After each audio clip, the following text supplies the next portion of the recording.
Hello mga kalagan! O panimi sa among vlog for sa amo ang first international flight together. So amo aning so gikan sa among day 1 hangtod manguli ni mga kalagan panimi sa among mga adventure mga kalagan ug unsa amo ang possible experience going to Singapore.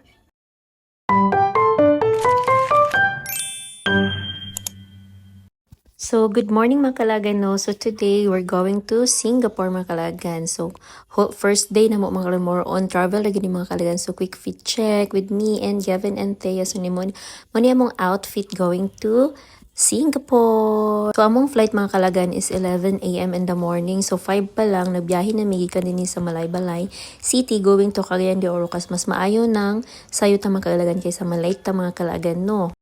Kaya dapat ba ya 2 hours earlier to nya mo biyahe pa man ta, so dudi kay traffic pero wato kabalong sa kakulian sa dalan mas maayo nang ready ta always makalagan nya sayo ta magalan andi ta mabiyahe. Nabot mi sa Cagayan de Oro makalagan is mga 7 pa man early pa kaayo, so namahaw sa mi dinhi sa Alubihid Jollibee mga kalagan. Very quick breakfast ra gid mga kalagan para naisulod among tiyan ay mi mga to sa Laguindingan Airport and then mag-wait sa amo ang flight. So nag-online check-in ako mga kalagan, no, para laos-laos na mi sa boarding kay di uso mahasol pa kay I'm with my kids mga kalagan. So gibilin na namo among sakyanan dinhi sa airport kay mas barato na siya karon compared atong previous class na mga travel nga mahal kaayo. So mas barato na kayon ang rent sa pag-pay sa parking din sa airport mga kalagan, then mas accessible po siya kay kung may mga bilin at least dali ra pod magbalik mga kalagan, no. So tuod man after pagwat na mo sa airport lahos na mi sa boarding area mga kalagan. So after sa kuan hulat-hulat na lang mi dinhi sa mo ang flight. So taud-taud among paghulat dinhi mga kalagan kay say kay alas 8 pa mi, so di ba early kaayo, and then magkuan na lang dayon mi ang mga kids din nalingaw ra man gyapon sila tanaw-tanaw sa mga airplane nga gaabot while waiting sa amo ang flight mga kalagan. Na-happy ra sad ko kay ang kiddos wala ra pud sila tantrums while waiting sa amo ang samong flight mga kalagan. Og sa dihang nagkulbaan kog maay mga kalagan gikalit mi og PA nga ang kami upat mo report mi balik dito sa counter sa Obos, which is mga 1 hour na lang kapin before ang boarding sa flight mga kalagan, o diba kay ngano na mi documents nga dapat i-check. So inana din to mga kalagan nga bisan og kay nang naka-check-in na ka unya connecting flight man mi, so di na mi kinahanglan makuha og boarding pass dito sa Manila. So dinhi pa lang sa Cagayan de Oro sa amo ang kuan migikan ni airport i-check among documents mga kalagan. So may gani kay quick rasad kay priority lane man mi always kay nay mga bata, so nawala akong kakulba do medyo nag-away na mi naglalis mi kadto sa wana kay nganong nain adto, pero first time man po na ako kod tanan sumuna mga kalagan. At least gitawagan mi na earlier than the flight kay mabiyaan gud mi mga kalagan nya first time pa na ako sa anxiety level up mga kalagan.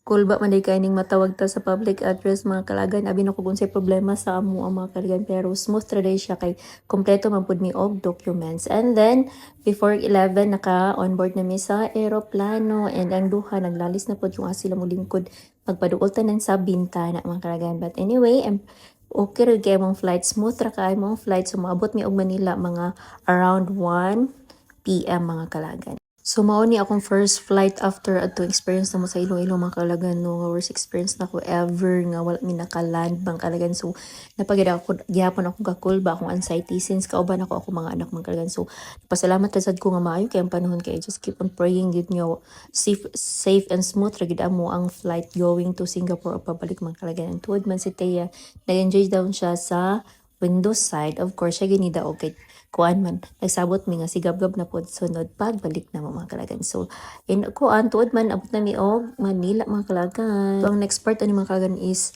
moadto din mi sa immigration upon arrival na mga kalagan, kaya naman mi boarding pass, so dapat magpa-interview na mi, di na mi moagi sa katong mag drop ba mi og bag kay more on kuan na mi hand carry luggage ra mi mga kalagan.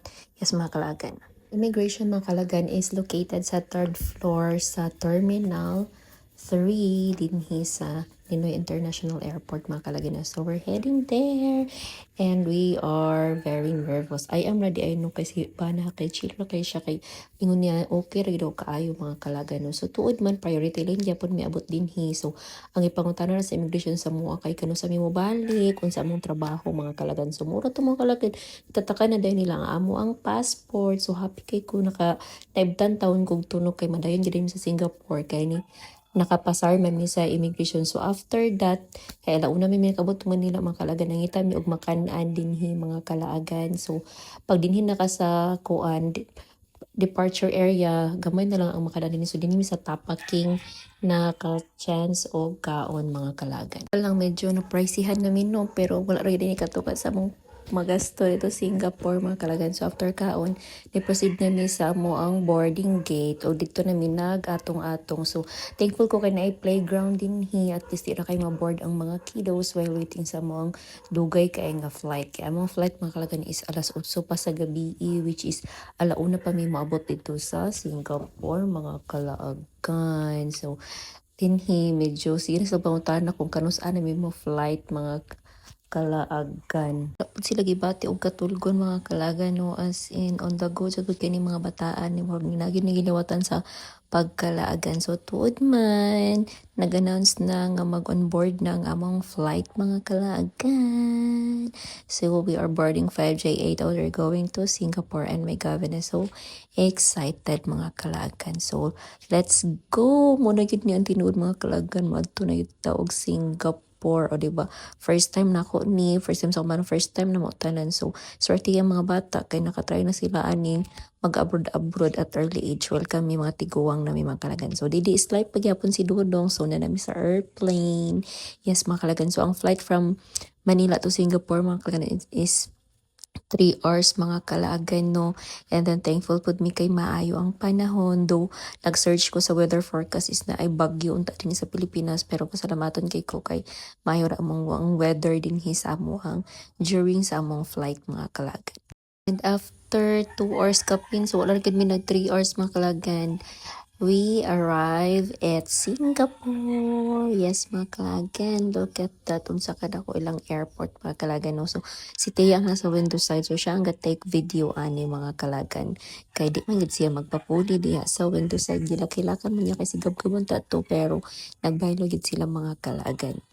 So, pag-abot sa Singapore mga kalagan, kay dito din mo proceed sa immigration. So, diba, pag-abot pa lang mo din na-amaze namin na pag sa Terminal 4 ha, kay carpet kay lang airport din mga kalagan. O yes, kang layo aray sa tong airport taon nga mahal kayo og kuan travel tax mga kalagan. So, prior dahil sa mga arrival mga kalagan, 72 hours sa mga arrival, dapat naka-fill up na ka tong Singapore arrival card. So, ako din ang gibuhat while na ako sa Pilipinas mga kalagan.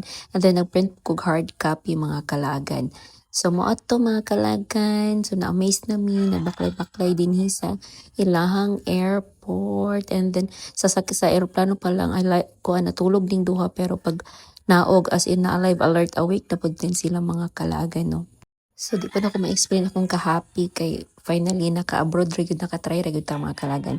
So, dinhi pag naog pa lang ramo, daghan kay ang kuan din linya para sa immigration mga kalagan. So, iskan imong passport dinhi and then kinahanglan magapasok hard copy mga kalagan kay high-tech kay sila dinhi. So, makita nila kung nag-fill up na ka online mga kalagan. So, pag after scanning mga kalagan, individual yun me, magpasa sa mo ang mga passport mga kalagan. Ay, then pwede magkuha o gamit dito sa bay kung ahadapit inyuhang assigned mga kalagan. No? So, kami, nangita lang mi og pwede mastayhan din kay ang nakakuan mga kalagan is 7 a.m. pa mi kwaon sa amuang taxi sa mga tour guide mga kalagan. So, dinhi lang sa amin sa airport, magsuroy-suroy lang sa amin dito, o diba? Pero medyo kapoy ni among kapoy ni among flight mga kalagan kay dugay kay mi kwaon, no? So, dinhi sa mi mag-spend the night, pila ka hours, 6 hours mi dinhi, pero chill ra kaayo kay daghan kayo og mga couch nga pwede nimo kakuan mo ra man og ka ng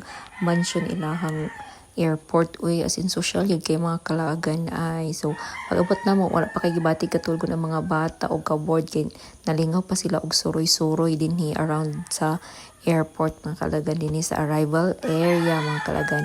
And then nagpa-exchange na pud mi og money din mga kalaagan. So wala na ko nag-withdraw sa ATM na diretso na ko og exchange. So from 10,000 nataga na lang ko og $1,199 o diba grabe kagamay sa value sa tong money din mga kalagan. Unya tuod man nagsuroy-suroy mi tagbo may mga robot din mga kalagan no. So wala kay makita ang mga guard din sa ilang airport no. So ato ra gid ang na-guard kay sila masaligan na itong mga Pinoy mga kalagan. So nani mi 7-Eleven kay si Teya gibati og kagutom pero wa ka mga kalagan ma-shocked ka no kay do sa ila hatanaw ni mo brato ra kay $1, $2 and everything. Pero kay convert sa to mahal na kaayo. As in ang $5 is 500 sa tuwa niya. Isa ra ka muffins mga kalagan o diba. So ma-shocked jud ka kay kung magtiki di malikayan nga magsigi ka og convert mga kalagan. Especially sa atua nga medyo tight ta og budget. Yes, of course. Kay pila ba ta ka days din niya.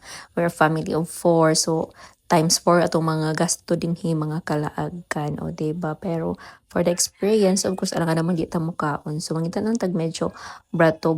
And then, kuan pod mga lami ilang na din sa 7-Eleven mga kalagan. Doon nga familiar na kay naman pod ani sa Pinas mga kalagan. No? So, ilang crew din of course hindi Pinoy so mag-in-English ta mga kalagan. So si Teya nag-try siya og pay so nangita ra gid siya birth $2 nga makaon niya mga kalagan kay ngun ko minimum of $2 lang gid tabi kay 100 na sa tuwa.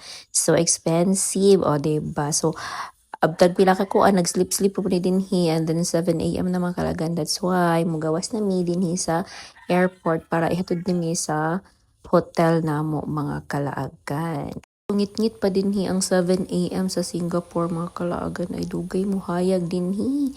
Yes mga kalagan. So mo ato mga kalagan, mo to'y nag-consist sa mo ang day 1 sa among travel mga kalagan. Puros ra gyud biyahe og mga kuan palanay mga kalagan kay ipili na mo ang kadto nga schedule sa flight since barato pud siya mga kalagan no. So pero medyo sakripisyo lang gyud tagamay. Pero ako nag-allowance man jud ko paniguro sa time mga kalagan kay wa ta kabalo unsay mahitabo. So at least dako tag allowance sa time mga kalagan. So mora to mga kalagan atang ang another vlog namo sa mo ang pagsuroy-suroy dinhi sa Singapore. Bye.